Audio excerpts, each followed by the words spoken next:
Chapter 9. After Solomon had completed building the temple of God and his own palace, all the projects he had set his heart on doing, God appeared to Solomon again, just as he had appeared to him at Gibeon.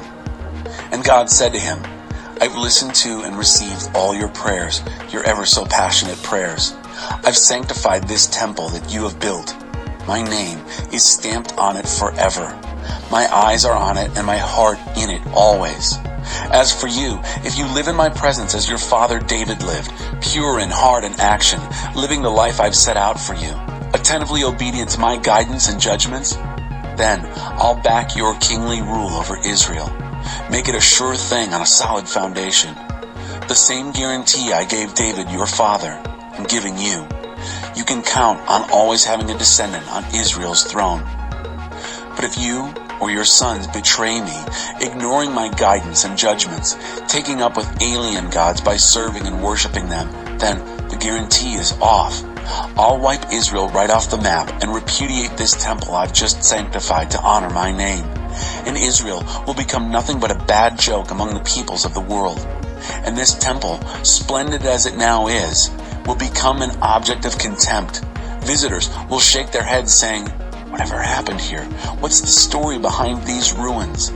Then they'll be told, the people who used to live here betrayed their God, the very God who rescued their ancestors from Egypt. They took up with alien gods, worshiping and serving them. That's what's behind this God-visited devastation.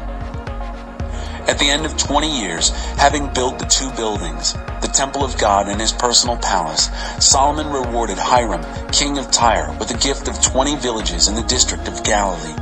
Hiram had provided him with all the cedar and cypress and gold that he had wanted. But when Hiram left Tyre to look over the villages that Solomon had given him, he didn't like what he saw.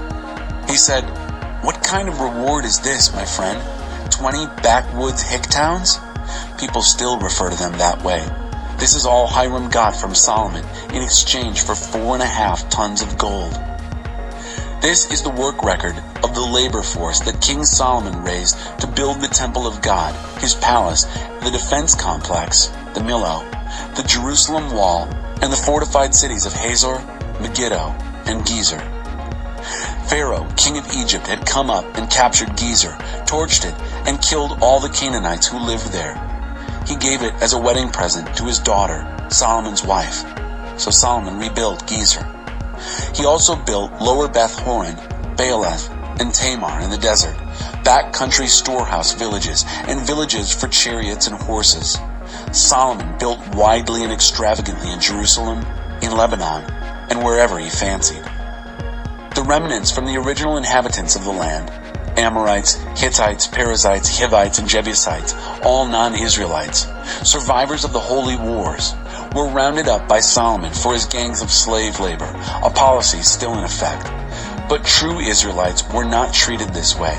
They were used in his army and administration, government leaders and commanders of his chariots and charioteers. They were also the project managers responsible for Solomon's building operations, 550 of them in charge of the workforce. It was after Pharaoh's daughter ceremonially ascended from the city of David and took up residence in the house built especially for her that Solomon built the defense complex, the Millo. 3 times a year, Solomon worshipped at the altar of God, sacrificing whole burnt offerings and peace offerings and burning incense in the presence of God. Everything that had to do with the temple, he did generously and well. He didn't skimp. And ships. King Solomon also built ships at Ezion-Geber, located near Elath in Edom on the Red Sea. Hiram sent seaworthy sailors to assist Solomon's men with the fleet. They embarked for Ophir, brought back 16 tons of gold, and presented it to King Solomon.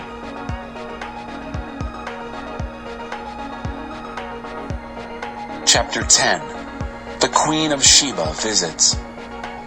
The Queen of Sheba heard about Solomon and his connection with the name of God.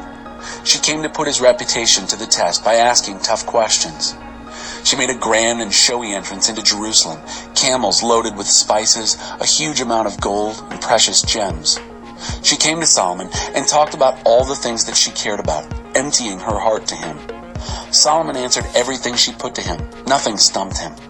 When the Queen of Sheba experienced for herself Solomon's wisdom and saw with her own eyes the palace he had built, the meals that were served, the impressive array of court officials and sharply dressed waiters, the lavish crystal, and the elaborate worship extravagant with whole burnt offerings at the steps leading up to the temple of God, it took her breath away. She said to the king, "It's all true. Your reputation for accomplishment and wisdom that reached all the way to my country is confirmed. I wouldn't have believed it if I hadn't seen it for myself.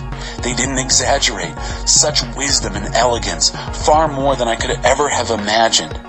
Lucky the men and women who work for you, getting to be around you every day and hear your wise words firsthand. And blessed be God, your God, who took such a liking to you and made you king." Clearly, God's love for Israel is behind this, making you king to keep a just order and nurture a God-pleasing people. She then gave the king 4.5 tons of gold, and also sack after sack of spices and expensive gems. There hasn't been a cargo of spices like that since that shipload the Queen of Sheba brought to King Solomon. The ships of Hiram also imported gold from Ophir, along with tremendous loads of fragrant sandalwood and expensive gems. The king used the sandalwood for fine cabinetry in the temple of God and the palace complex, and for making harps and dulcimers for the musicians. Nothing like that shipment of sandalwood has been seen since. King Solomon, for his part, gave the Queen of Sheba all her heart's desire, everything she asked for, on top of what he already had so generously given her. Satisfied, she returned home with her train of servants. Solomon received 25 tons of gold in tribute annually. This was above and beyond the taxes and profit on trade with merchants and assorted kings and governors. King Solomon crafted 200 body-length shields of hammered gold, 7.5 pounds of gold to each shield, and 300 smaller shields about half that size. He stored the shields in the house of the forest of Lebanon. The king built a massive throne of ivory accented with a veneer of gold. The throne had 6 steps leading up to it, its back shaped like an arch. The armrests on each side were flanked by lions. 12 of them, were placed at either end of the 6 steps. There was no throne like it in any of the surrounding kingdoms. King Solomon's chalices and tankards were made of gold, and all the dinnerware and serving utensils in the house of the forest of Lebanon were pure gold. Nothing was made of silver. Silver was considered common and cheap. The king had a fleet of ocean-going ships at sea with Hiram's ships. Every 3 years the fleet would bring in a cargo of gold, silver, and ivory, and apes and peacocks. King Solomon was wiser and richer than all the kings of the earth. He surpassed them all. People came from all over the world to be with Solomon and drink in the wisdom God had given him.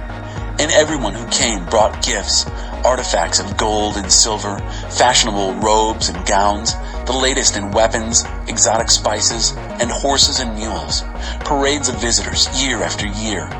Solomon collected chariots and horses, 1,400 chariots and 12,000 horses. He stabled them in the special chariot cities as well as in Jerusalem. The king made silver as common as rocks and cedar as common as the fig trees in the lowland hills. His horses were brought in from Egypt and Cilicia, specially acquired by the king's agents. Chariots from Egypt went for 15 pounds of silver, and a horse for about 3 3/4 pounds of silver. Solomon carried on a brisk horse trading business with the Hittite and Aramean royal houses.